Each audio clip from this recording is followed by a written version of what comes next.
Bienvenue sur Bulle de Bonheur, le podcast pour prendre le temps d'être heureux. Je suis Raphaël Defoucault, chercheuse inconditionnelle de Bulle de Bonheur. Ce podcast est propulsé par 2 minutes de bonheur et publié tous les jeudis. Aujourd'hui, nous vous partageons l'épisode numéro 224. Alors cet épisode est le début d'un triptyque sur l'autonomie. Ce thème me passionne car il nous concerne tous, du bébé à la personne âgée, du célibataire au couple, de l'employé au PDG. Alors pour commencer, nous allons nous poser la question, mais qu'est-ce que c'est au juste être autonome ? Alors cette semaine, un petit clin d'œil pour Marianne qui nous a partagé combien 2 minutes de bonheur en famille est un jeu vraiment rassembleur qui permet à ses enfants d'apprendre à exprimer leurs sentiments et à raconter une histoire. Elle m'a même confié que ses enfants sont d'ailleurs beaucoup plus spontanés qu'elle-même et les autres adultes avec qui elle joue. Et parce que pour les adultes, les fameux 2 minutes sont souvent nécessaires pour mettre les pensées en ordre. Elle salue aussi le format très pratique du jeu qui lui permet de glisser dans un sac pour les trajets dans le train ou en voiture. Et vous, si vous avez des enfants, avez-vous 2 minutes de bonheur en famille dans votre voiture ? Alors, si ce n'est pas le cas, rendez-vous vite sur notre site 2minutesdebonheur.com. Oh là là, mais qu'est-ce que ça me chicote! Quand ma mère m'appelle 3 fois par semaine parce que l'appli WhatsApp a soi-disant disparu de son téléphone et qu'elle me demande de venir lui régler le problème. Ça m'énerve, d'autant plus qu'elle sait très bien utiliser la technologie pour s'acheter des fringues sur Vinted. Quand je fais les impôts, je demande 100 fois à mon chéri de valider ce que je fais, alors que je remplis des formulaires bien plus complexes pour mon entreprise. Et là, ça me chicote. C'est quoi être autonome au juste ? En manquer ? Est-ce que c'est manquer de confiance en ses compétences ? Ou bien une flemme de faire soi-même ? En psychologie, l'autonomie, c'est le fait de faire les choses librement, de pouvoir faire de vrais choix parce que nous nous sentons alignés, sans forcément dépendre excessivement des autres. Il en découle la capacité à résoudre des problèmes, à gérer son temps et à s'organiser. Et pour finir, être autonome induit une confiance en ses capacités et ses compétences. C'est aussi avoir la simplicité de demander de l'aide quand c'est nécessaire. L'autonomie, c'est un des 3 besoins psychologiques de base, aux côtés de l'appartenance sociale et de la compétence. C'est un levier fort de la motivation, identifié par les chercheurs Deci et Ryan de la théorie de l'autodétermination, dont l'objectif a été de comprendre ce qui permet aux individus de se développer et de s'épanouir. Alors ça, on en a parlé dans notre podcast sur la motivation, le 221. Alors dans ce podcast, nous allons mettre de côté tout ce qui touche à l'autonomie financière pour nous attacher véritablement à cette autonomie personnelle. L'autonomie nous concerne tous, quel que soit notre âge. Du bébé qui apprend l'endormissement autonome à l'enfant qui met 3 heures à mettre les boutons dans la boutonnière, l'autonomie réclamée à grands cris par l'ado qui rabâche « je gère », au jeune pro qui découvre un nouveau métier, au couple qui gère un équilibre nécessaire entre fusion et autonomie, jusqu'à la personne âgée à qui on retire une autonomie qu'elle souhaite conserver. Ce qu'il est bon à savoir également, c'est que notre besoin d'autonomie, lorsqu'il est comblé, est une base sécurisante sur laquelle nous pouvons nous appuyer lorsque nous sommes confrontés à des difficultés ou à des événements inconfortables. En étant autonomes, nous sommes plus résilients dans un environnement qui n'est peut-être pas 100% aligné avec nos attentes. Nous pouvons nous approprier les conditions qui ne dépendent pas forcément de nous, les intégrer et agir en les prenant en compte.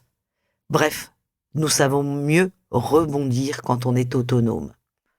Se sentir autonome, c'est donc aussi la base qui nous permet de prendre des risques, de relever des défis, de nous dépasser et éventuellement de sortir de notre zone de confort. Mais comment mettre en place un environnement qui favorise l'autonomie ? Alors la première idée, c'est prendre le temps de l'écoute. Qu'il s'agisse de notre enfant, de notre élève, de notre parent, de notre collaborateur, de notre conjoint, la première étape consiste à nous mettre à sa place, à nous inviter dans ses baskets. En faisant l'effort de comprendre cette personne, nous avons accès à ce qui est important pour elle, à ses valeurs, à ce qu'elle considère comme un obstacle et comment elle réagit devant des difficultés. Nous accédons aussi à ce qui peut parfois l'empêcher d'agir. Par exemple, Une de mes collaboratrices est passionnée par les sujets sur lesquels nous travaillons. Elle a une tendance à tout creuser en profondeur, même lorsque cela n'est pas nécessaire. Au début, pour l'aider à gérer son temps, je dimensionnais l'effort à fournir à sa place. Je lui demandais de traiter certaines tâches en surface et surtout, je ne prenais pas toujours le temps d'écouter ce qu'elle avait pu lire et comprendre lorsque ça n'était pas utile pour nos priorités. Et alors, j'ai vu sa motivation baisser. Une fois que j'ai compris ça, nous avons pu rééquilibrer les priorités de façon qu'elle puisse aussi dédier une partie de ses ressources à la recherche en profondeur. Elle est alors beaucoup plus efficace et motivée pour avancer sur le reste. Cette étape demande une bonne dose d'empathie. Et je vous recommande, si vous voulez aller plus loin, de faire un petit détour dans notre épisode 137. Toujours avec cette bonne dose d'empathie, accueillir les difficultés de l'autre sans chercher forcément à y pallier tout de suite. Peut-être qu'il va se tromper. Peut-être que ça va lui prendre plus de temps, plus d'énergie. Sans doute les choses seront faites différemment de vous. Cependant, rattachez-vous à la valeur intrinsèque de l'apprentissage autonome.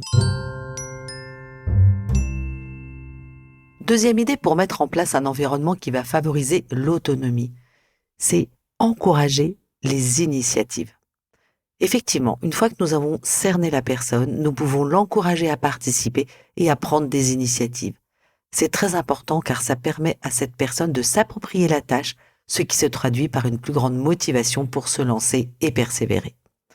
Lorsqu'il s'agit d'une nouvelle activité, nous pouvons orienter la stratégie de la personne, la soutenir si elle en ressent le besoin. Cependant, plus elle sera libre d'avancer à sa façon, plus elle s'y attellera avec entrain et plus forte est la probabilité qu'elle l'amènera à bien.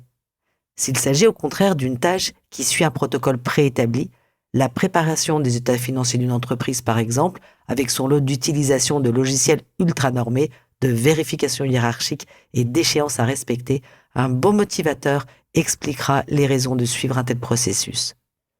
L'argumentaire permet aux gens de persévérer dans une tâche en autonomie parce qu'ils ont internalisé le pourquoi du comment et qu'ils y adhèrent. Rappelez-vous, c'est l'exemple du code de la route que nous suivons tous, même si s'arrêter au feu rouge rallonge nos temps de trajet. Troisième idée pour favoriser un environnement autonome, c'est bannir les « il faut » et « tu dois ». Effectivement, ces petits mots coercitifs « il faut »,« tu dois »,« tu devrais » mettent de la pression et donnent l'impression d'être contrôlés par une force extérieure. Au contraire, dans la mesure du possible, laissez le champ des possibles ouvert. Par exemple, dans le cas de mon fils de 7 ans qui doit pratiquer la lecture et qui rechigne à se lancer dans la lecture d'un roman complet. Il trouve ça trop long, il me dit je vais jamais y arriver, c'est trop ennuyeux, il y a plein de mots que je vais pas comprendre. Du coup, j'ai pris le temps de lui expliquer les bienfaits de la lecture, surtout ses apprentissages à venir. Je lui expliquais combien un roman amusant pouvait abattre toutes les difficultés qu'il redoutait, sans parler de tout le plaisir que procure la lecture. Ensuite, j'ai laissé plusieurs options ouvertes ou semi-ouvertes, longueur et niveau de difficulté du roman. Le moment dans la semaine qui va être dédié à la lecture et sa durée, et on est allé ensemble à la librairie pour qu'il puisse choisir ce fameux premier roman selon ses goûts.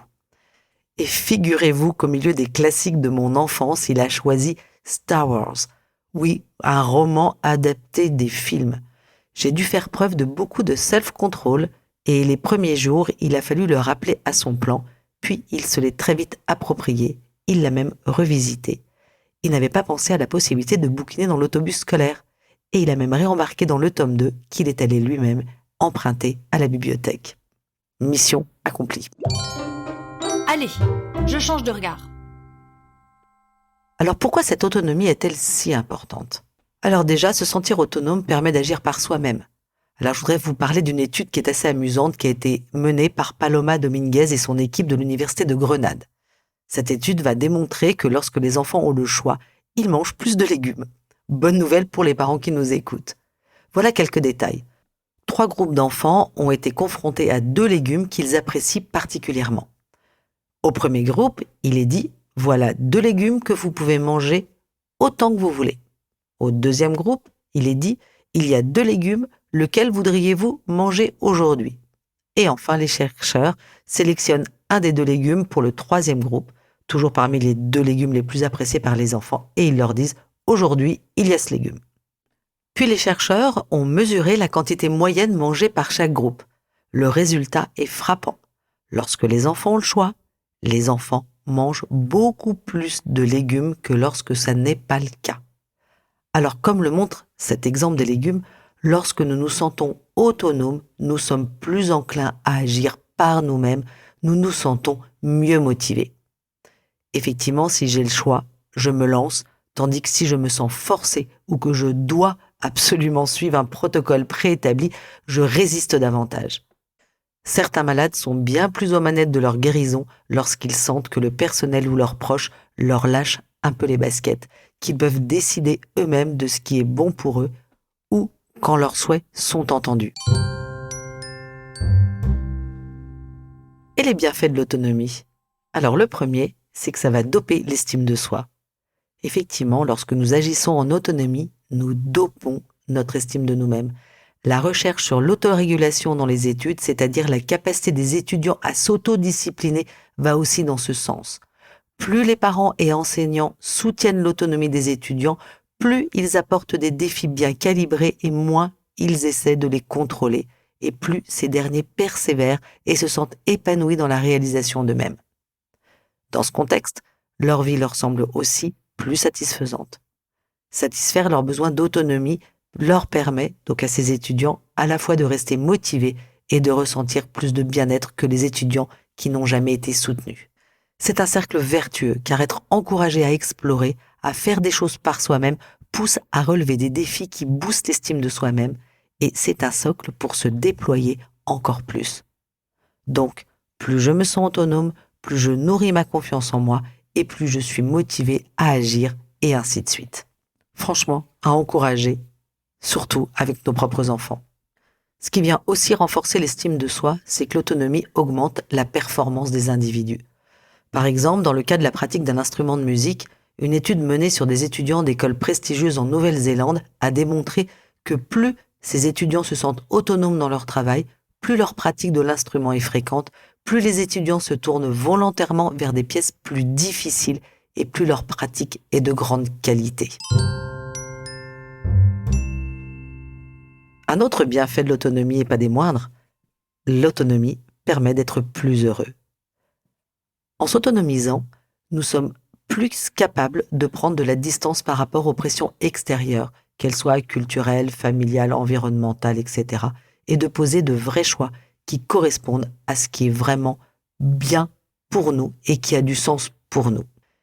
C'est la différence que Ryan et Deci dans la théorie de l'autodétermination font entre les objectifs intrinsèques et extrinsèques.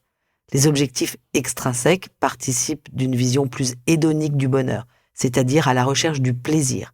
Ça inclut l'argent, les biens matériels, le succès, la popularité et l'image que nous renvoyons aux autres.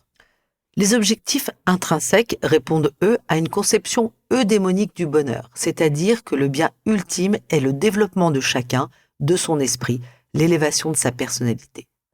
Ça inclut donc le développement personnel, la santé, la qualité de nos relations et l'impact autour de nous sur la communauté.